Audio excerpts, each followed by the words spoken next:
오늘은 삼위일체 하나님의 신비를 밝힌다.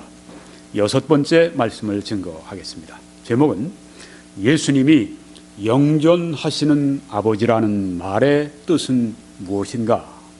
이런 제목이 되겠습니다. 예수님이 영존하시는 아버지라는 말의 뜻은 무엇인가? 제가 부제를 하나 붙일까요? 네. 아주 충격적인 그런 제목이 될 것입니다. 이런 제목입니다. 오늘 말씀은 이런 제목으로 부제를 붙여서 증거할 수 있습니다. 지방교회가 존 칼빈을 이단으로 정죄하는 이유, 이런 제목으로 말씀을 증거할 수가 있습니다. 굉장히 충격적인 제목이죠. 지방교회 사람들이 보면 깜짝 놀랄 겁니다. 놀랄 거 없어요. 당신들의 주장 속에 그런 뜻을 담아놨기 때문에 오늘 이 말씀을 들으면서 어디서 잘못됐는지, 어디서 그런 이단 주장을 하고 있는지를 당신들이 오늘 발견하기를 바랍니다. 다시 부제를 제가 말씀드립니다. 지방교회가 존 칼빈을 이단으로 정죄한 이유, 이게 부제가 될 수가 있습니다. 자, 본문 말씀은 이사야 9장 6절 말씀입니다. 제가 읽겠습니다. 이는 한 아기가 우리에게 낳고 한 아들을 우리에게 주신 바 되었는데 그 어깨에는 종살을 메었고 그 이름은 기묘자라 모사라 전능하신 하나님이라 영존하시는 아버지라 평강의 왕이라 할 것입니다. 네, 이것이 이사야 9장 6절에 있는 메시아에 관한 말씀입니다. 이는 한 아기가, 이 아기는 누굽니까? 보통 아기가 아닙니다. 예수 그리스도를 말씀하고 있습니다. 한 아들을, 여기 아들은 누구입니까? 보통 아들이 아닙니다. 하나님의 아들 예수 그리스도를 말씀하고 있습니다. 오늘 여기에서 특별히 예수님의 칭호 가운데 하나, 영존하시는 아버지라고 하는 이 호칭을 가지고 오늘 말씀을 드리려고 합니다. 예수님을 영존하시는 아버지라 했다. 그러니까 예수님은 곧 아버지고 아버지는 곧 예수님입니다. 이렇게 주장하는 사람들이 지방교회 양태론주의자들인 것입니다. 제가 이 사람들의 주장을 한번 보여드리겠습니다.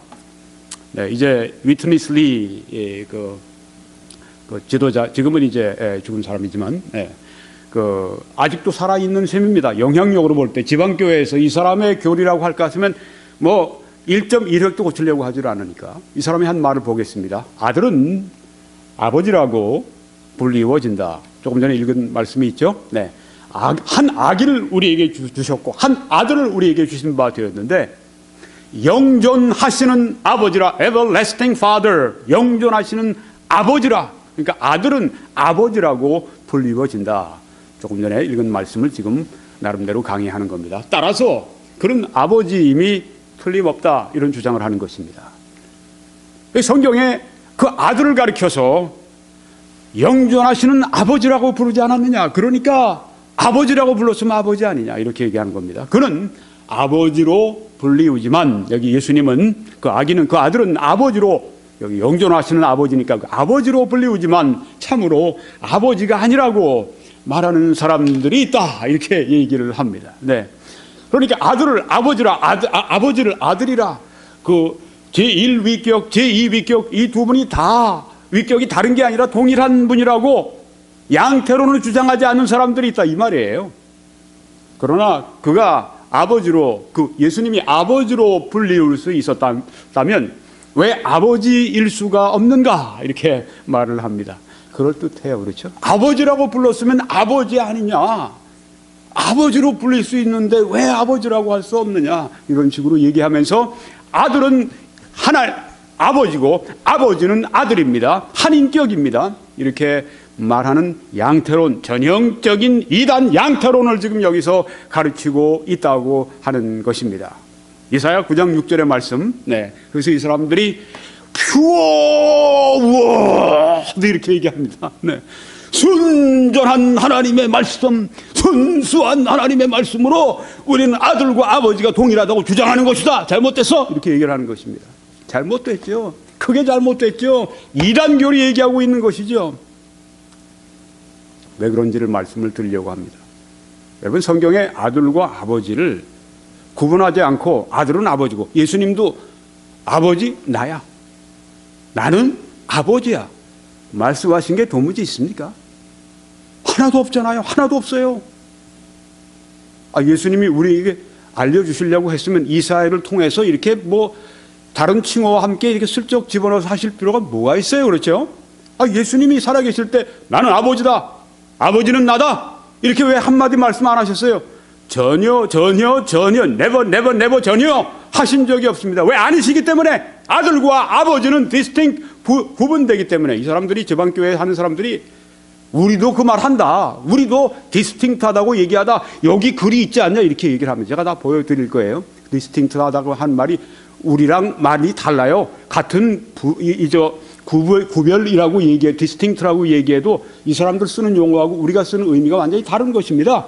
삼위일체, 정통 삼위일체를 전혀 주장하지 않으면서 정통 삼위일체라고 위장하고 거짓하고 속이고 사기치는 사람들이 이 사람들이에요. 지방교회 사람, 교리 사기치는 사람들. 오늘 제가 매우 이전에 없이 좀 강력하게 말을 하려고 합니다. 왜냐하면 오늘 제목도 그렇잖아요. 이 지방교회가 존 칼빈을, 개혁자 존 칼빈을, 장로교회 창시자 존 칼빈을 이단으로 정죄한 이유, 이런 제목이 여태까지 있었던 적이 있습니까? 없죠. 이런 제목을 붙일 땐 그만한 이유가 있는 겁니다. 지방교회는 잘 들어야 됩니다. 오늘 여기에 또 이런 말을 합니다. 위트니슬리가 아버지와 아들과 성령은 한 인격이다. one person. 이제 우리 좀 더 나은 번역은 한 위격이다, 이런 말이에요. 아버지와 아들과 성령이 삼위가 아니라 한 인격이라고 주장합니다. 이런 말 하면서 어떻게 동시에 삼위를 얘기를 해요? 물론 삼위도 우리가 말하는 거하고 다릅니다. 그러니까 그런 얘기를 할 수 있겠죠, 자기들이. 전혀 정통 삼위일체하고는 전혀 다른 길을 걸어가는 사람들이 우리가 정통이라고 이렇게 나서고 말이죠. 성경과 전혀 다른 길을 걸어가는 사람들이. 양태론 이단입니다. 그루뎀 박사님에 의하면, 웨인 그루뎀 박사님에 의하면, 이분은 트리니티 미국의 유명한 보수주의 신학교에서 탑 클래스입니다. 거기에서 조직신학 교수로 수십 년 동안 봉직했던 분입니다. 지금도 피니스의 어떤 신학대학원에서 가르치고 계십니다. 65세가 넘어 은퇴하셔서 이제 그쪽으로 가셔서 또 은퇴기에 또 일을 하시는 것 같은데요. 그분이 쓴 그 책이 굉장히 분량이 많아요. 한국도 보니까 번역이 더 됐더라고요. Systematic Theology라고, 조직신학이라고 하는 그 책인데, 안타깝게도 제가 저는 원서를 가지고 봅니다만은 그 원서와 한국의 번역한 것이 제대로 안 되어 있는 것들을 제가 봅니다. 예를 들면 구별된 위격, distinct person 얘기하는데 그걸 독립된 인격이라고 번역을 했더라고요. 번역자들 번역을 잘해야 됩니다. 이 책을 번역하는 사람들은요, 신학 공부를 한 사람이 드려야 돼요. 신학을 아는 사람들이 번역을 해야지.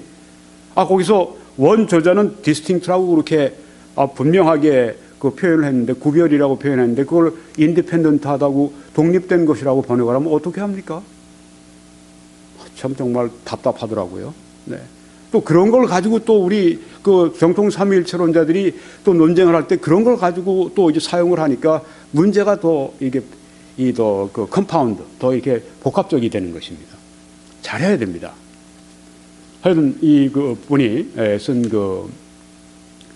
책에 이제 그런 말씀을 합니다. 한 위격이 여러 경우에 세 가지 양태로 나타나는 것이 양태론 이단다. 요게 딱 잡힌 거죠. 위트니스가 딱 잡힌 겁니다. 아버지와 아들과 성령은 한 인격이다. 한 인격이니까 아버지로 나타나고 아들로 나타나고 성령으로 나타난다. 그 이야기인 것입니다. 자기들이 또 말을 바꾸겠죠? 지방교회 사람들은 말 잘 바꿔요. 네, 아주 고약한 습관이 있어요. 말 자꾸만 바꿔요. 네, 한 인격이 아버지도 되고 아들도 되고 성령이 된다. 바로 양태론 이단을 말한 그대로 이 정의에 속하는 것입니다. 그 다음에 이제 지방교회 사는 말이, 위트니스리가 이런 말을 또 합니다. 아들은 아버지시고 여기 주는 예수 그리스도를 말합니다. 아들은 성령이시다. 그러니까 뭐 성부, 성자, 성령 다 뭐 같다는 얘기예요. 한 인격이라는 이야기입니다. 그러니까 일위, 일체를 여기 주장하는데 이거는 이단입니다. 네, 여러분 빨간 걸 보시면 양태로는 위가 하나고 이 본성 본질이 하나인 그 하나님이 한 위시고 하나님이 한 본성이시다 이렇게 주장하는 것이 바로 이단입니다. 양태론이 이단입니다. 초대교회 때부터 이단으로 정죄가 돼서 지금까지 이단이고 주님 오실 때까지 이단이에요. 성경을 보게 될 때 그건 이단이에요. 이 사람들이 하는 얘기는 뭐냐 하면 뭐 또 노먼 가이슬로 반박한 거기에 대해서 반박을 한다고 그 책들을 좀 내고 했는데 거기 보면 아이고 참 한심해가지고 제가 노만 가이슬러라고 할 것 같으면 가이슬러가 쓴 그 놀라운 그 논문에 대해서 그렇게 하는 거는요, 이건 뭐 대학원 교수하고 이건 뭐 초등학교 그 콜리기하고 그 대화하는 거하고 똑같아요. 유치해가지고 저라면 상대를 안 합니다. 얼마나 유치한 것들을 많이 해놨는지 거짓말도 많이 해놓고 그리고 자기들이 반박했대요. 반박은 무슨 반박을 해. 거짓말 해놓고. 제가 왜 이렇게 강력하게 말씀을 드리느냐. 저는 연구를 하기 때문에 그래요. 그 책을 직접 보고 있기 때문에 그래요.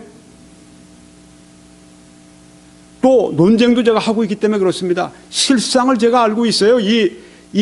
그 지방교회 글 쓰는 사람들, 이 위트니스 리를 포함해서 그 이후에 그 제자들 글 쓰는 걸 보면 제가 이런 얘기를 안 할 수가 없는 것입니다. 누군가가 얘기를 해야 됩니다. 저같이 아는 사람이 이야기를 해야 합니다. 반박은 무슨 반박을 해. 참 유치해서. 정말 하나하나 제가 다 밝힐 겁니다. 거짓말을 막 해놨어요. 거기다가. 없는 이야기 막 쓰고 한 말을 뒤집어서 왜곡해서 해놓고 진실인 것처럼 얘기하고 어떻게 글을 그렇게 범죄 행위로 쓸 수가 있어요? 어떻게 그렇게 비윤리적인 글을 쓸 수가 있습니까? 말도 안 되는 글을 쓰고 있어요. 말을 하고 있어요. 그 정직하긴 해야지. 적어도 그게 없어요. 정직성이. 예수 그리스도의 제자들이라 할 것 같으면 적어도 정직성은 있어야지. 정직성이 없어요. 거짓으로 충만해. 성경에 말씀한 것처럼 네 안에 사탄이 충만하다고 말씀한 때가 언제입니까? 아나니아와 삽비라고 거짓으로 충만할 때 말한 것 아닙니까? 여기에 삼위일체로는 삼위 본성은 하나 이렇게 됩니다. 이 정통 삼위일체론 성경이 말씀합니다. 이 사람들이 반박한 것 가운데 하나 뭐냐면 성경을 근거로 하지 않고 크리드 뭐 초대교회니 뭐 그런 때 신조를 근거로 한 것의 부당성. 아이고 참 어린애들 글 쓰듯이 써요. 아니 그 초대교회 우리 아다나시우스 신조나 또 니케아 신조나 거기에 성경적인 내용들이 성경을 근거로 했지. 그렇지 않고 비성경적인 그걸 담았다고 할 것 같으면 누가 그 크리드 신조를 가지고 지금 이단 정통 이런 걸 따집니까? 말도 안 되는 얘기를 하고 있어요. 자기들을 양태론으로 이단으로 몰았다 그거죠. 그러니까 성경대로 하자. 성경이 양태론이고 신조는 양태론은 아니고 정통 삼위일체론이니까 잘못된 거다. 웃기는 얘기 하지 말아요. 신조가 성경 위에 설 수는 없습니다. 물론 그것은 우리가 다 인정하고 있는 것이죠. 성경적이어야 신조가 나름대로 권위가 있지. 비성경적인데 왜 그 신조가 그 권위가 있습니까? 이 말은 신조가 만약에 그 니케아 신조가 가정을 해서 하는 말입니다. 양태론을 정통이라고 했다. 그러면 그런 경우에는 그 니케아 신조가 그 우리가 정통과 이단의 기준으로 삼을 수가 없죠. 양태론이 어떻게 정통이에요? 이단이죠. 그런데 니케아 신조에서는 양태론은 이단이라고 그렇게 분명하게 우리들에게 보여주고 있습니다. 아다나시우스 신조 같은데. 그러니까 이게 성경에 있는 바를 얘기한 거죠. 말도 안 되는 얘기 하지 말아요. 말도 안 되는 얘기가 시간 낭비시키지 말고. 삼위일체로는 삼위 본성은 한 분이신 하나님을 가리키고 있고, 양태로는 한 위 한 그 본성, 비성경적인 이야기를 하고 있다고 하는 것입니다. 왜 예수님을 영존하시는 아버지라 이렇게 이사야서에서 말씀했는가? 이사야가 한 말이지만 동시에 성령께서 이사야를 통해 하신 말씀이십니다. 그렇죠? 믿으십니까? 하나님의 말씀입니다. 그래서 성령님께서 예수 그리스도를 그 한 아기를 그 아들을 영존하시는 아버지라 그렇게 호칭했을 때에는 이유가 있는 것입니다. 그거는 예수님이 아버지이시기 때문에 그렇다. 이거는 완전히 비성경적인 얘기예요. 그렇다면 예수님이 나는 아버지다, 아버지는 나시다, 이렇게 중요한 진리를 왜 말씀 안 하셨어요? 성경 모든 곳에다 아버지와 아들이 그렇게 위격이 다른 것으로 구별된 것으로 그렇게 말씀하고 있는데 유독 이 말씀 하나 가지고 그렇게 그 모든 것을 다 무라고 없다고 우리 얘기하는 자체가 얼마나 무리한지 압니까? 지방교회가. 근데 그 정도가 아니에요. 우리 같이 믿지 않으면 다 이단이다. 그 얘기가 나옵니다. 제가 이제 보여드릴 거예요. 자, 영존하시는 아버지라 이렇게 말씀하신 이유, 정통신학자들의 견해를 말씀을 먼저 드리겠습니다. 앨런 라스라고 하는 신학자는 이렇게 말합니다. 왜 예수님을 영존하시는 아버지라 그렇게 표현했을까? 그것은 그의 백성을 향한, 주님의 백성을 향한 그 아기의 그 예수님의 자애로운 돌봄을 말씀하고 있다. Fatherly care. 영존하시는 아버지라고 예수님께 호칭했을 때 예수님이 아버지와 같은 그런 아주 정말 자애스러우신 돌봄으로 그의 백성을 돌보아 주신다. 그렇게 뜻한 것이다. 네. 아무것도 염려하지 말라. 왜냐하면 주가 너희를 권고하심이니라. 돌보심이니라 하는 말씀이 성경에 있지 않습니까? 우리를 자유롭게 돌보신다는 말씀입니다. 예수님이 위격으로는 아버지와 다르시지만 예수님이 본성으로는 아버지와 동일하십니다. 그걸 믿으시죠? 네. 그러니까 아버지의 그 자애로운 돌봄과 그 사랑, 그 본성, 예수님의 돌보심과 사랑이십니다. 영존하시는 아버지라. 그래서 우리에게 예수님은 아버지, 하나님 성부, 하나님 아버지와 그 동일한 그 사랑과 자비를 가지시고 우리를 돌보아 주시는구나. 그것을 깨닫게 하시기 위해서 그 말씀을 주신 것입니다. 그 시편 23편에서 그렇게 시편 기자가 다윗이 노래하지 않습니까? 아버지는 주는 나의 목자시니 나에게 부족함이 없으리로다. 네. 거기에 주는 예수 그리스도도 될 수가 있습니다. 네. 본성에서 그런 자애로운 돌봄을 주신다고 하는 것입니다. 또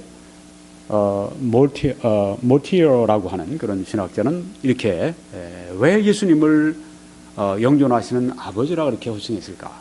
그것은 그의 통치, 예수님의 통치는 하나님 아버지의 모범을 따른다. 바로 그 의미로 주셨다고 하는 것입니다. 예수님이 우리를 다스리실 때 그것은 하나님 아버지의 모범, 바로 그것을 따른다. 하나님 아버지의 돌봄 따른다고 하는 것입니다. 그런데 또 그것이 어떤 것이냐? 여기 보시면 전적인 안전은 이 같은 서다 가다, stop and go, 서다 가다, 섰다가 또 가다가, 섰다가 가다가. 인간의 왕들이 그렇지 않습니까? 네. 잘하는 사람이 나왔어요. 통치를 잘합니다. 근데 그 임기가 끝나면 그만 가야 되고, 또 죽어서 옛날 왕 같으면 또 가야 되고, 네. 그 서다 가다, 또 그러다 악한 왕이 들어오고, 이러니까 안전이 제대로 안 되는 것인데, 이런 통치보다 더 나은 것을 요구하죠. 전적인 안전은. 이것은 영원히 다스리시는 왕에 의해 성취된다. 네. 예수님은 eternally, 영원히 다스리신다. 바로 그런 의미가 이 단어에 포함되어 있다고 하는 것입니다. 자, 이제 존 칼빈에 대한 말씀이 여기 나옵니다. 개혁자 존 칼빈은 어떻게 보았는가? 왜 예수님을 영존하시는 아버지라 호칭했을까? 이유를 이렇게 밝힙니다. 예수 그리스도는 그의 백성에게 불멸을 주시기 위해 오실 것이다. Immortality. 네. 영원 불멸, 영생을 주시기 위해서 오실 것이다. 바로 그 의미로 했다고 하는 것입니다. 예수 그리스도가 영존하시는 아버지라고 하는 그렇게 칭호를 받은 이유는 예수님이 아버지고 아버지가 예수님이고 위격이 서로 해서 한 인격이 되고 이런 이단 주장 이게 아니라 예수님이 그의 백성에게, 구원받은 백성에게 불멸을, 영생을, immortality, 불멸, 영생을, 불멸의 삶을 주시기 위해서 오실 것이다. 이런 의미로 예수님을 영존하시는 아버지라 호칭했다고 말씀하고요. 또 이어서 아버지라는 이름은 창조주를 뜻하는 것이다. 이렇게 표현을 했습니다. author는 이제 뭐 보통 저자 그렇게 얘기하는데, 하나님에게 우리가 그런 칭호를 붙일 때는 뭐 근원이 되시는, 아주 쓰신다, 뭐 작가가 뭘 쓴다, 작품을 뭐 냈다, 뭐 자기의 창작품을 발표했다, 마찬가지로 창조주로 우리가 번역하면 딱 좋습니다. 아버지라는 이름은 author, 창조주를 뜻하는 것이다. 그러니까 바로 영존하시는 아버지라 했을 때 그것은 예수님을 창조주로 그렇게 말씀한 것이다. 예수 그리스도는 모든 시대를 통하여 그의 교회의 존재를 보존하시며 늘 주님께서 교회의 존재를 보존하십니다. 그래서 예수님께서 약속하신 게 있지 않습니까? 내가 이 반석 위에 내 교회를 세우리니 음부의 지옥의 하데스의 권세가 이기지 못하리라고 말씀했고, 또한 내가 세상 끝날까지 너희와 항상 함께 있겠다고 말씀하셨습니다. 이게 바로 교회의 존재를 보존하신다는 말씀이고, 몸과 교회와 또한 개별적, 몸에 속한 개별적 지체들에게 불멸을 부여하시기 때문이다. 이렇게 말씀한 것입니다. 창조주신데 어떤 것을 부여하시는가? 영원한 생명을 부여하신다. 이런 의미로 예수님에게 바로 영존하시는 아버지를 Eternal Everlasting Father라고, 그렇게 Father라고 하는 호칭을 붙였다고 하는 것입니다. 위트니슬리나 지방교회가 말하는 이단교리 같이 예수 그리스도는 아버지는 아들이고 아들은 아버지고 이런 의미가 결코 아니라, 바로 그 예수 그리스도가 조물 주시고 창조 주심으로 말미암아서 무엇을 주시는가? 영원한 생명을, 교회, 영원한 생명을 교회에 있는 모든 구원받은 백성 한 사람 한 사람에게 주시기 때문에 바로 그런 이름을 붙였다고 말씀을 한 것입니다. 이걸 이제 부정을 하죠. 네. 그리고 이렇게 얘기하면은 두 아버지를 갖는 세상의 이론이다, 이런 말을 썼어요. What a heresy. 제가 조금 이따 보여드릴 거예요. 네. 그래서 제가 오늘 제목을, 지방교회가, 위트니슬리가 존 칼빈을 이단으로 정죄한 이유라고 제가 제목을 붙인 것입니다. 물론 위트니슬리가 그런 주장을, 지방교회가 그런 주장을 입을 벌려서 저처럼 이렇게 아주 또박또박 얘기하지는 않죠. 그랬다가 당할 화가 얼마나 큰데 당하겠습니까? 근데 여러분 여기 보세요. 나옵니다. 그 주장에 그 뜻이 담겨 있어요. 네. 저를 보고 또 아마 이럴 겁니다. 과장하지 마시오. 끄집어내지 마시오. 무슨 얘기를 하고 있어요? 당신들이 한 얘기에 책임을 져. 오늘 책임을 지라고 내가 지금 그 얘기를 하는 거예요. 책임져요. 네, 계속 보겠습니다. 조금 더 나가겠습니다. 카일 앤 델리츠라고 하는 아주 유명한 이 구약 이 주석가들. 네. 여기 보게 되면 이제 이렇게 썼습니다. 왜 예수님을 영존하시는 아버지라 불렀을까? 영존하시는 아버지라는 호칭은 그분이 영원을 소유하신 분이신 것뿐 아니라, 네, 여기 보십시오. 영존하시는 아버지라 예수님께 붙인 것은 예수님이 아버지고 아버지가 예수님이고, 그렇게 뭐 한 인격이고 이런 그 이단 주장, 지방교회가 하는, 위트니스가 하는 이단 주장, 이게 아니라 바로 예수님이 영원을 소유하신 영원자라고 한, 네, 그것을 여기 말하는 것이고, 또 영원토록 그의 백성을 위한 부드럽고 신실하며 지혜로운 훈련자요, 수호자요, 공급자이심을 뜻한다. 바로 이것입니다. 왜 아버지라고 하는 호칭을 붙여주셨는가? 그것은 위격에 혼돈을 하라고 그렇게 이단 교리 만들려고 한 것이 아니라 영원을 소유하신 분이다.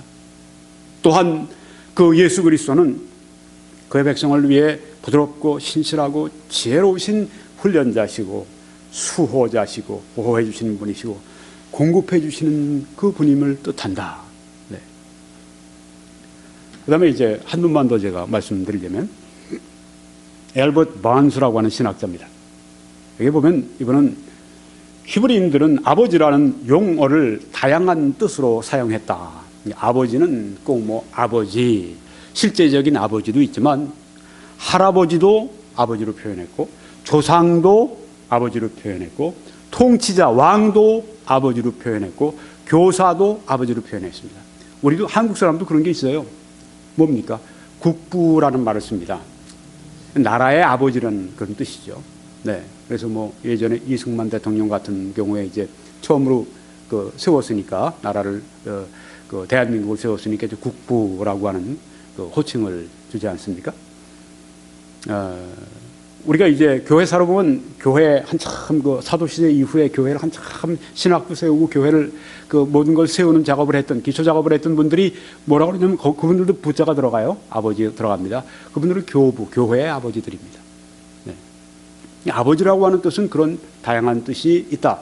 실제적인 아버지도 되고 할아버지도 되고 조상도 되고 통치자도 되고 교사도 된다. 이렇게 그 히브리인들이 그렇게 아버지를 썼다고 하는 것입니다.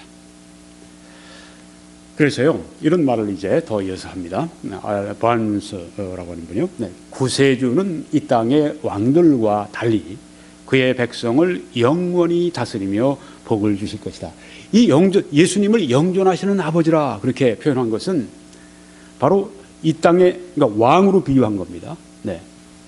그 말씀이 이제 그 문맥을 읽어보시면 이제 왕에 대한 그 배경을 가지고 말씀하거든요. 네, 그래서 여기 지금 한악이 왕에 대해서 말씀하고 있는데 한악이가 왕이시죠. 네, 만왕의 왕, 만주의 주시죠. 그분이 그의 백성을 어떻게 다스리시는가? 영원히 다스리신다. 영원히 복을 주신다고 말씀했습니다. 아무리 예수님이 좋아도 예수님이 우리를 다스리는 기간이 1년 혹은 뭐 10년 혹은 길게 잡아서 100년 그러고 끝난다면 얼마나 낙심이 되겠어요. 그 좋은 예수님의 영광스러운 우리를 향한 통치가 영원히 지속이 되어야 되지 않겠습니까? 영원한 왕이시란 말입니다. Everlasting Father, 이 말은 영존하시는 아버지, 이것은 영존하시는 king, 왕, 이런 뜻이 여기에 들어있다고 하는 것입니다. 얼마나 좋아요. 이런 모든 그 배경을 가지고 성경을 봐야죠. 아버지라고 그랬잖냐? 그 아버지가 아들의 아버지가 아니야? 이런 식으로 이제 그 해석을 하려고 그러는 게 이게 뭐 초등학교 아이들 해석하는 것처럼 말이죠. 네. 이게 순수한 해석, 무슨 순수한 해석이에요, 그게? 그게 어떻게 순수한 해석이 돼? 순수한 해석이 뭐예요? 성경 배경도 알고, 독자가 누군지, 저자가 누군지, 장소가 어딘지, 시대가 어딘지, 역사가 어떤 때인지 모든 배경을 다 보고 그 다음에 이 언어를 어떻게 썼는지 그 문화권에서 유대인들이 어떻게 썼는지 모든 걸 다 찾아보고 다 본 다음에 여기서 저자가 말하려고 하는 것은 이 뜻이다 하고 나오는 게 literal interpretation이죠. 저도 문자적인 해석을 아주 중시합니다. 이 사람들이 뭐 문자적인 해석 얘기하지만 문자적인 해석이 뭔지 알아요? 지방교회가? 그거 모르잖아. 제대로 모르잖아요. 알면 어떻게 그런 말을 해? 모르니까 그렇게 무식한 말을 함부로 하는 거죠. 근데 무식한 말도 함부로 하다 보면 이건 아주 그 흉악한 흉기처럼 변해버립니다. 네. 조금 이따 제가 왜 그런지를 좀 말씀드릴 거예요. 그 다음에 이걸 보니까 그래서 이 히브리 사람들이 이제 표현할 때 이런 것이 있답니다. 능력의 아버지라고 그렇게 표현하면 그러니까 여기 조금 전에 제가 말씀드렸죠. 네, 여기. 히브리어의 관습을 따라. 히브리어의 관습을 따라. 우리가 히브리 말로 구약이 기록됐잖아요. 네. 영존하시는 아버지도 영어가 아닙니다. 한국말도 아닙니다. 한글도 아닙니다. 이것은 히브리어예요. 히브리어의 관습을 따라서 어떤 것을 소유한 사람을 어떤 것의 아버지라 그렇게 부른다고 하는 것입니다. 예를 들면 능력의 아버지 이렇게 얘기하면 능력을 소유한 사람 것을 가르쳐서 얘기하는 거랍니다. 강한 분을 그렇게 얘기하는 거고, 지식의 아버지 얘기하면 총명한 것을 말하는 것이고, 네. 영광의 아버지 영광스러운 것이고, 선함의 아버지 선한 것이고, 평화의 아버지 하면 평화로운 것이고, 영존하시는 아버지 하면 영원한 그런 뜻이라고 하는 것입니다. 이게 히브리어의 관습이라고 하는 것입니다. 이렇게 성경을 봐야죠. 네. 그러니까 예수 그리스도를 영존하시는 아버지 everlasting father라고 얘기했을 때 바로 그것은 영원한 분을 그렇게 표현한 것이다 하는 것입니다. 영원한 분. 예수님은 영원하신 분이다. 우리가 보면 이제 두 가지로 나오죠. 여태 가지로 봐도 예수님은 영원을 소유하신 영원성을 가지고 계신 본질상 영원하신 분이다. 또 하나는 예수님은 그 영원하심을 그의 백성들에게 부여하시는 불멸을 immortality라고 불멸이라고 하는 용어를 이제 존 칼빈이 쓰셨는데, 불멸을 주의 백성들에게 주신다. 내가 너에게 영생을 주노니 영원히 멸망치 아니할 터이요 아무도 내 아버지 손에서 나 빼앗아갈 자가 없다고 말씀을 하셨을 때, 그 영생이라고 하는 것은 완전히 보호가 된, 완전히 이제는 우리 것이 된 영원한 소유를 말씀하고 있지 않습니까? 아무도 뺏어갈 수 없고, 내가 너희에게 준다고 말씀했고 거둬가시지 않겠다고 말씀하셨습니다. 내가 쫓아내지 않는다고 말씀하셨습니다. 이것이 영생의 완전성입니다. 아버지라는 호칭은 계속 나갑니다. 바언스라고 하는 신학자입니다. 아버지라는 호칭은 아들과 아버지의 위격이 같다는 뜻이 아니다. 이건 제가 패러프레이즈라고 하는, 즉 제가 좀 이제 거기에서 말한 뜻을 이제 제가 이렇게 패러프레이즈를 한 것입니다. 직역을 한 것이 패러프레이즈, 이 뜻을 여기 얘기하고 있어요.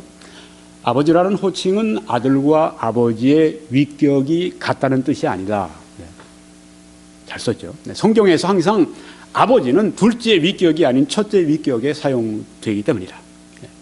아버지라고 하는 호칭은 항상 둘째 위격이신 예수님께 사용되는 것이 아니라 첫째 위이신 하나님께만 사용되는 것이기 때문에, 여기에서 지금 예수님을 아버지라고 했을 때 그것은 제1위이신 그 위격이신 하나님 아버지, 그걸 말하는 것이 아니다. 위격이 같다는 말이 아니다.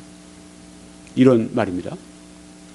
그럼 뭐냐? 아버지라는 호칭은 시적인 아름다움으로 아들이 영원하신 분이라고 하는 것을 묘사하는 것이다.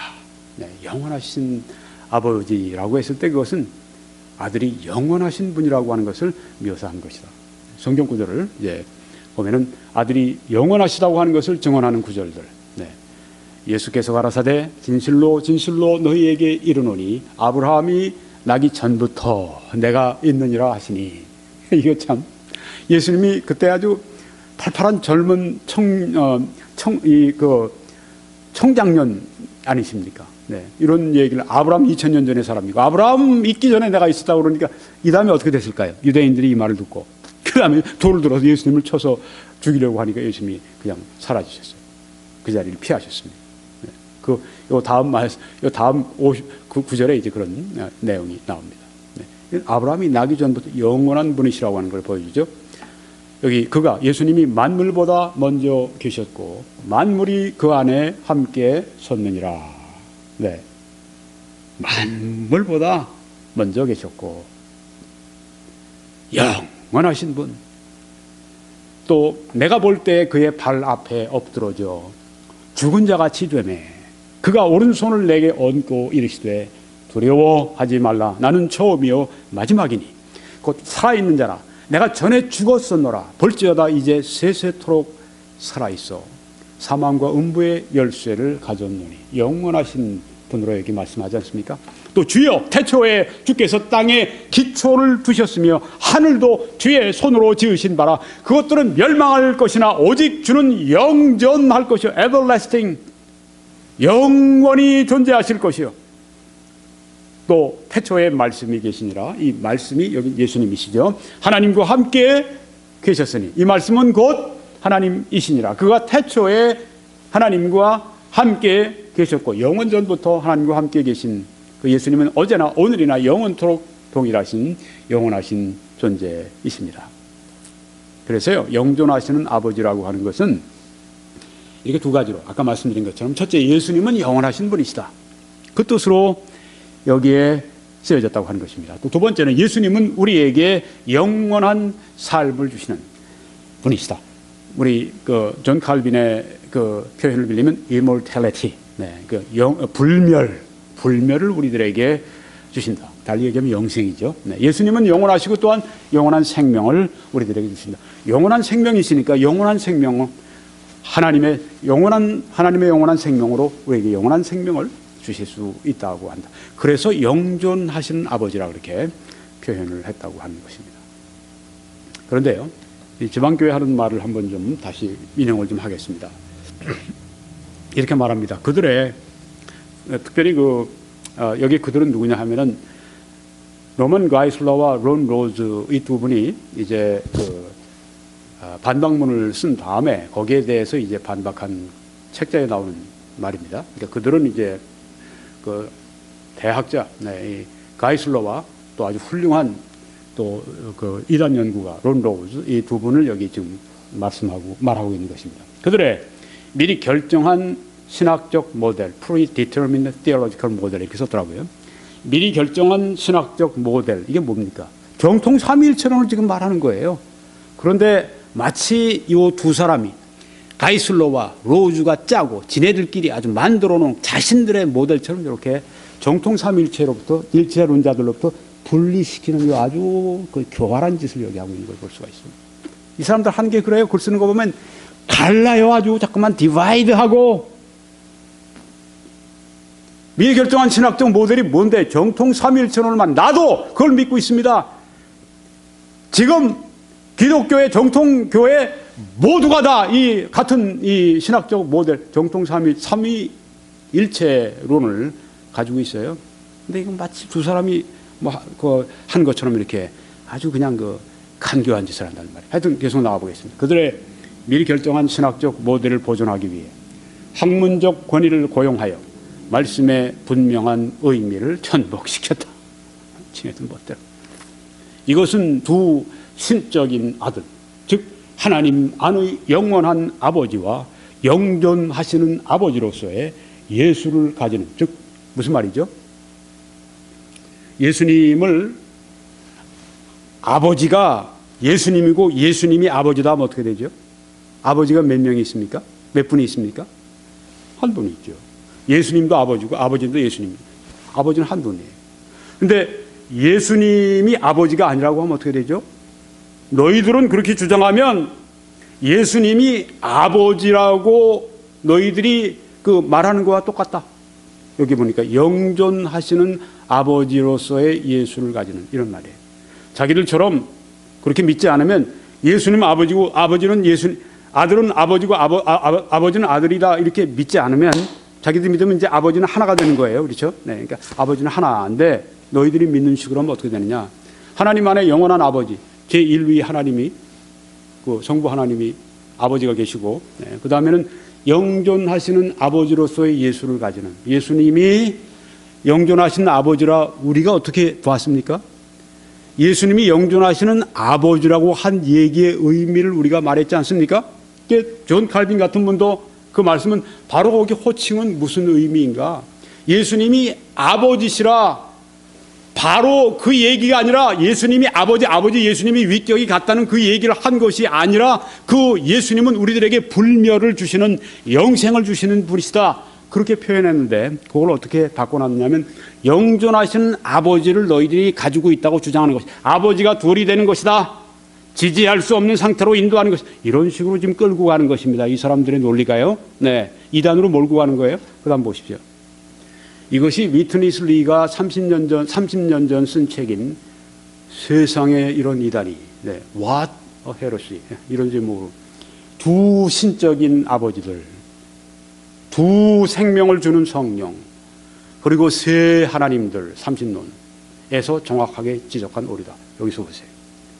존 칼빈을 또한 모든 정통 삼위일체론자들을 두 신적인 아들을 저들이 소유하고 있다고 주장하는, 그러니까 자기들 주장대로 아들이 아버지고 아버지가 아들이고 이렇게 하면 아버지는 한 분뿐이잖아요. 아들도 아버지시고 아버지도 아들이고 아들이 한 분뿐이에요. 자기들이 말하는 대로 양태론 주장 한인격이라고 하면 한 아버지예요. 그런데 우리가 말하는 대로 예수님, 아버지, 아들, 성령님 이렇게 있는데 바로 여기서 아버지도 아버지다. 여기 예수님 바로 아들이 어떻게 되느냐? 그를 너희들은 영존하신 아버지라 부르니까 그 아버지가 둘이다. 이렇게 완전히 속이고 간교하게 주장하는 것입니다. 이게 바로 이 사람들의 실체입니다. 지방교회 압니까? 당신들이 하는 주장이 뭔지 알아요? 존 칼빈을 포함해서 모든 정통 삼위일체론자들을 당신들처럼 믿지 않으면 두 신적인 아버지들을 가지고 있는 세상에 이런 이단이 What a heresy 이렇게 주장하는 겁니다. 정통 삼위일체론자들을 모두 삼신론자로 만들어 놓고 이단으로 만들어 놓고 우리가 이단이라고 얘기하면 그건 듣지 않으려고 그래요. 우리가 왜 이단이냐고 막 펄펄 뛰어요. 아주 고약하고 악한 이단입니다. 사악한 이단이에요. 연구하면 할수록 더 느껴집니다. 보십시오. 나는 이 사람들 쓴 거 봅시다. 나는 사람들이 이 구절을 어떻게 해석하든지 관심이 없다. 나는 오직 성경이 말한 바에 관심이 있다. 자기 보는 것만 관심이 있다는 얘기예요. 성경에 관심이 있다는 말이 아니라, 제가 볼 때는 사람들이 이 구절을 어떻게 해석하는지, 존 칼빈이 어떻게 해석하는지 상관없다. 너희들은 다 두 아버지를 가지고 있는, 우리처럼 한 아버지가 아니라, 아버지는 아들이고 아들은 아버지고 한 아버지가 아니라, 너희들은 지금 하나님도 아버지라고 그러고 또한 예수님도 영존하시는 아버지라고 너희들이 그렇게 얘기하고, 그 한 아버지라고 하지 않고 너희들이 그렇게 얘기하면 그것은 예수님을 영존하시는 아버지라고 얘기하는 거니까 너희들은 두 아버지를 가지고 있는 거야. 그러니까 너희들은 이단이야, 이단. 와도 헤러시, 세상에 이런 이단이 어딨냐, 지금 이런 얘기를 하고 있는 것입니다, 이 사람들이. 왜 제가 이런 제목을 붙였는지 지방교회 여러분이 아시겠죠? 그 다음에 가이슬로와 로즈는 성경의 말씀들은 성경이 말하는 말을 의미할 수 없다는 전제로부터 출발하는 거예요. 이게 또 거짓말이에요. 아주 강교한 짓입니다. 성경이 말하는 바를 의미할 수 없다. 이 사람들이 하는 얘기는 뭐냐면, 아들이 영존하시는 아버지라고 그랬으면 성경은 아들이 아버지라고 그랬다. 그러니까 아들이 아버지라고 그렇게 성경이 말하는 게 그게 의미라, 그것을 받아들이지 않으려고 그렇게 하고 있다. 전제하고. 이게 말이 되는 얘기입니까? 아니, 성경에 아버지와 아들을 그렇게 구별하셨는데 예수님도 한 번도 난 아버지고 아버지는 나라고 한 번도 말씀하신 적이 없는데 그 모든 걸 다 깨뜨려버리고 성경에 말씀한 모든 걸 다 그냥 제로로 만들어버리고 그렇게 해석해야 그게 성경이 말하는 바를 그대로 순수하게 받아들이는 거라고 그렇게 얘기하는 거란 말입니까? 그 이단 교리를 받아야 성경이 말하는 바를 그냥 순수하게 받는 거라고 그렇게 얘기하는 게 맞아요. 이단 교리가 좀 있으면 정신이 없어져요. 무슨 말을 하는지 몰라요, 자기가. 그 다음에 보면 이사야 9장 6절이 분명히 말씀하는 바를 뜻하지 않는다는, 보세요. 또 같은 간교한 거짓 주장을 하지 않습니까? 분명히 말씀하는 말을 뜻하지 않는다는 주장을 만들어내므로 말미암아 가이슬로와 로즈는 영감받은 하나님의 말씀을 사람이 만든 신학에 종속되게 만들었다. 웃기지 마라. 웃기지 말아요. 자기들 의식으로 보지 않으면 성경이 말씀하는 말 그대로 받아들이지 않는다는 얘기. 당신들 말하는 대로 만약에 그대로 받아들인다고 하면 양태론자가 돼야 된다는 얘기예요. 그 성경에 대해서 우리가 역행하고 성경을 우리가 부정한다고 하는 건 똑같은 얘기라. 이단되지 않으면 성경을 순순히 받아들이지 않는다고 하니 억지 주장, 이 이단의 주장, 이 사악한 이단 무리의 주장, 여기 나타난다는 겁니다. 지방교회가 존 칼빈이나 모든 정통 개신교인들을 다 두 하나님을, 두 아버지를 가지고 있는 세상에 이런 이단이 헤러시 이런 쇼를 하면서 지금 얘기를 하고 있는 겁니다. 자기들은 이단 소리 들으면 펄펄 깨, 우리가 어디 이단이냐고 막 그러고 말이죠. 고약한 사람들 같으냐. 어떻게 성경을 믿는 그리스도인들이 그런 일을 함부로 해요? 만약에 이런 주장을 하면서요, 우리가 볼 때는 성경이 이렇다, 당신들이 이런 모순된다, 이런 얘기를 한다면 줘가지고 이걸 가지고 헤레시, 세상에 이런 이단이 어디 있느냐. 존 칼빈도 그런 주장을 하기 때문에 존 칼빈도 이단이다, 이 얘기를 하는 거예요. 우리가 언제 이단이라고 했냐? 김 목사 언제 이단이라고 했어? 책임질려? 당신들이 얘기하지 않았어요. 여기 두 하나님, 두 아버지를 만들고 있다. What a heresy. 세상에 이런 이단이. 그걸 또 아주 잘 쓴 것처럼 또 드러내미네요. 30년 전에 dismantle, 이런 모든 주장을 다 dismantle은 무슨 dismantle이에요? 이런 억지 이단 교리, 억지로 주입하면서 정통 삼일체론을 깨뜨리려고 하는 사탄의 전략이죠. 여러분 성경에 보십시오. 성경을 제대로 순수하게 보는 게 뭔지 사도행전 2장 38절에 보면 베드로가 이르되 너희가 회개하여 각각 예수 그리스도의 이름으로 세례 침례를 받고 죄사함을 받으라. 그리하면 성령의 선물을 받으리니. 순수한 대로 이 사람들 하는 식으로 해봅시다. 그럼 이단 나와요. 어떻게? 회개해야 된다. 그 다음에는 세례나 침례를 받아야 된다. 그래야 죄사함 받는다. 여러분 여기 보십시오. 어떻습니까? 이게 바로 Baptismal Regeneration 이단 교리입니다. 그렇게 되면요, 오직 믿음으로 말미암아 구원받고 오직 예수 그리스도의 보혈을 믿음으로 말미암아 죄사함 받는 것이 성경에 그냥 전편에 깔려 있지 않습니까? 창세기부터 요한계시록까지 예수 그리스도의 흘리신 보혈로 말미암아 사람들의 그 검은 죄가 예수님의 그 붉은 피로 다 덮이는, 사함받는, 그것이 성경의 주제 아닙니까?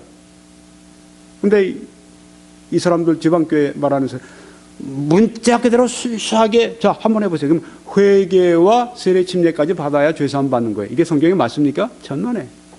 Baptismal Regeneration. 이것 때문에 유명한 스펄전 목사님 목숨을 걸고 이 그 교리 논쟁을 벌였습니다. 아십니까? 여기서 세례 침례를 받는다고 하는 이 말씀, 이건 뭐 회개한 결과로 받는 걸 말하는 거죠. 죄사함 받은 결과로 회개와 침례를 세례와 침례를 받게 되는 것이죠. 그 다음에 이 말씀 야고보서 2장 24절 보면 이로보건대 사람이 행함으로 의롭다 하심을 받고 믿음으로만 아니니라. 자, 그럼 여기 문자 그대로 봅시다. 그러면 믿음으로만 의롭다 받지 않네. 행함도 있어야 되네. 이거 어떻게 되죠? 오직 의인은 믿음으로 말미암아 살리라 하는 그 말씀과 완전히 배치되지 않습니까? 그러면은 갈라디아 사도 바울이 말한 거, 야고보 사도가 말한 거하고 서로 완전히 배치되는 겁니까? 서로 완전히 그 대적하고 있는 것입니까? 이렇게 봐야 되겠어요? 서로 싸우는 것입니까? 야고보와 바울이 나는 믿음으로, 나는 행함 플러스 믿음으로 이렇게 주장하는 것입니까? 아니죠. 여기 행함은 믿음의 표현을 말하는 것입니다. 여기 야고보는 믿음의 결과, 구원받은 결과, 이제는 믿음의 결과로 말미암아 행함이 나오는 거예요. 행함이 있어서 구원받는 게 아니라 구원받았기 때문에 행함이 나오는 거예요. 그래서 야고보서가 강조하는 건 구원받은 사람의 믿음으로 말미암아 의롭다 받은 사람들의 그 믿음의 행함을, 선행을 여기 말하고 있는 것입니다. 예수님의 보혈로 말미암아 사함 받았어요. 성령이 이제 그 안에 사세요. 그리함으로 말미암아 그들의 행함이 바뀝니다. 어떤 사람은 처음부터 확 바뀌는 사람이 있고 어떤 사람은 서서히 바뀌는 사람이 있어요. 그런데 완전히 바뀌지 않는 사람은요, 그 사람은 제대로 믿은 사람이 아니에요. 제대로 믿은 사람은 그 안에 누가 들어와 사십니까? 성령이 들어와서 하시는데 왜 변화가 안 되겠어요? 행함으로 의롭다함 받는다 하는 이 말씀은 믿음으로 의롭다함 받은 사람들이 그들의 그 행함을 통해 증명되는, 그들의 의롭다함이 증명되는 것을 여기 말씀하고 있는 것입니다. 왜냐하면 그 다음 구절들이 다 그래요. 로마서 5장 1절에 보니까 그러므로 우리가 믿음으로 의롭다 하심을 받았으니 네. 믿음으로 이신칭의, 네. 루터가 그 로마 가톨릭을 이 쇠사슬을 깨고 나오면서 바로 이 말씀, 오직 의인은 믿음으로 말미암아 살리라, 바로 이 말씀입니다. 또한 같은 의미로 우리가 사도 바울의 이 말씀, 우리가 믿음으로 의롭다 하심을 받았으니 또 하나님이 세상을 이처럼 사랑하사 독생자를 주셨으니 이는 그를 믿는 자마다 멸망하지 않고 영생을 얻게 하려 하십니다. 얼마나 놀랍습니까? 네. 교회 한 번도 안 나온 사람이 거리에서 복음 전도를 듣고 난 다음에 그냥 나팔도 불고 막 사람들이 북도 치고 그러면서 노왕전도를 했습니다. 근데 거기에 어떤 사람이 왔어요. 그 사람이 와서 예수 한 번도 모르는 사람인데 말씀 듣다 성령이 감동하시고 거기서 루디아처럼 마음을 열어서 깨닫게 하시고 구원해 주세요. 믿게 해 주세요. 믿었어요. 루디아가 믿은 것처럼 그 사람이 믿었어요. 바로 그때 어떤 일이 일어납니다. 영생이 일어나요. 영생을 받는 것입니다. 믿는 자마다 영생이 있습니다. 십자가에 못 박힌 강도 한 명은 한 번도, 그가 전에 예수님을 믿지 않은 사람이에요. 그런데 마지막으로 죽어가면서 그때 예수님께 선생님이요, 당신이 나라에 이르실 때 저를 기억해 주십시오. 당신의 나라에 이를 때 저를 저 데려가 주세요. 그런 얘기예요. 예수님 나라 천국에 가실 때 저 좀 데려가 주세요. 십자가에서 모든 것이 끝장난 사람이 마지막으로 하나님께 저 좀 데려가 주세요. 저 좀 기억해 주세요. 그 한마디가 그를 구원했습니다. 예수님이 그래 오늘 네가 나와 함께 낙원에 있으리라고 말씀했습니다. 믿는 것. 네. 성령의 감동 따라 믿는 것. 이게 구원의 조건이죠. 네. 세례나 침례를 받아야 죄사함 받고 아닙니다. 그건 결과입니다. 행함으로 아닙니다. 결과로, 믿음의 결과로. 하나님이 이방을 믿음으로 말미암아 의로 정하실 것을 성경이 미리 알고 먼저 아브라함에게 복음을 전하되 모든 이방이 너로 말미암아 복을 받으리라. 그러므로 믿음으로 말미암은 자는 믿음이 있는 아브라함과 함께 복을 받느니라. 또 너희는 그 은혜에 의하여 믿음으로 말미암아 구원을 받았나니 이것은 너희에게서 난 것이 아니요 하나님의 선물이라. 행위에서 난 것이 아니니 이는 누구든지 자랑하지 못하게 함이라. 자랑할 수가 없어요. 왜냐하면 그 은혜를 믿음으로 말미암아 구원받았기 때문입니다. 구원을 만약에 하나님께서 돈 주고 사라고 우리한테 내놓으시면 누가 구원받을 수 있겠습니까? 하나님께서 행함으로 말미암아 구원받으라고 그렇게 조건을 주셨으면 누가 구원을 받을 수가 있겠습니까? 누가 구원을 받을 수 있겠습니까? 율법으로 말미암아 구원 얻을 수 없는 육체가 없다고 말씀했는데 누가 구원을 받을 수 있겠습니까? 오직 은혜, 예수 그리스도가 십자가 위에서 우리 죄를 담당하시고 우리의 자리에 서셔서 우리를 포함시키시고 그렇게 함으로 말미암아 예수님의 구속의 모든 대가와 구속의 모든 은혜가 우리에게 미치게 하신 그 은혜가 아니면 어떻게 우리가 구원받을 수 있습니까? 그 은혜를 인하여 믿음으로 말미암아 구원을 받았나니 이것이 나 김홍기에게서 난 것이 아니고 하나님의 선물이에요. 이게 얼마나 우리를 자유케 하는지 모릅니다. 나와 아무 상관이 없어. 내가 한 일과 아무 상관이 없어. 그것은 예수님이 한 일, 거기에 상관이 있는데 그걸 내가 믿음으로 말미암아 내 것으로 적용하는 것입니다. 하나님의 선물. 선물을 어떻게 받아요? 돈 주고 받은 사람이 어디 있어요? 그냥 받죠. 하나님이 주신 최고의 선물이신 예수 그리스도를 우리에게 십자가에서 주셨을 때 그냥 받으면 돼요. 그것으로 족합니다. 그 은혜를 인하여 믿음으로 말미암아 구원을 받는다고 했습니다. 행위에서 난 것이 아니니 이는 누구든지 자랑하지 못하게 하니라. 이게 바로 예수 그리스도께서 우리를 위해서 해주신 일입니다. 이는 한 아기가 우리에게 낳고 한 아들을 우리에게 주신 바 되었는데 그 어깨는 정사를 가봤는지 정부를 메었고 하늘의 정부입니다. 그 이름은 기묘자라 원더풀 모사라 카운슬러 전능하신 하나님이라 마이티 갓 영존하시는 아버지라 에버래스팅 파더 평강의 왕이라 프린스 오브 피스 라 할 것이며 예수님 오시기 700년 전 이사야가 성령의 감동을 받아서 한 아기가 우리에게 낳고 한 아들을 우리에게 주신 바 되었다고 말씀했습니다. 이분이 바로 우리를 위해 오신 나를 위해 오신 하나님의 아들 예수 그리스도 본질상 하나님 예수 그리스도께서 오셔서 구원의 대가를 다 지불해 주셨습니다. 이거로 나를 이제는 그 피해 값으로 사셨습니다. 이제는 그래서 내 것이 아니라 하나님의 것입니다. 하나님의 뜻대로 살다가 가야 합니다. 영존하시는 아버지는 그래서 예수님은 영원하시다. 예수님은 우리에게 영원한 삶을 주신다. 이 뜻이라고 하는 것입니다. 신약에서 예수님은 아들은 아버지시고 아버지는 아들이시라고 말씀하신 적이 결코 never 결코 없습니다. 결코 없어요. 이렇게 중요한 교리라면 예수님이 나는 아버지다. 아버지는 나다. 왜 말씀 안 하셨겠습니까? 아버지와 나는 하나라고 말씀하신 예수님이신데 이 사람들은 이 지방교회는 하나로 이렇게 아주 그냥 이렇게 그 공간적으로 묶여 있는 걸 말하는데 천만에 본질상 한 분이라고 하는 것입니다. 신약에서 제가 이번에 그 잘못된 걸 발견했습니다. 100번이라고 말씀드렸는데 아니에요. 200번이에요. 신약에서 200번 넘게 예수님은 아버지를 당신이 아닌 다른 분으로 구별하셨습니다.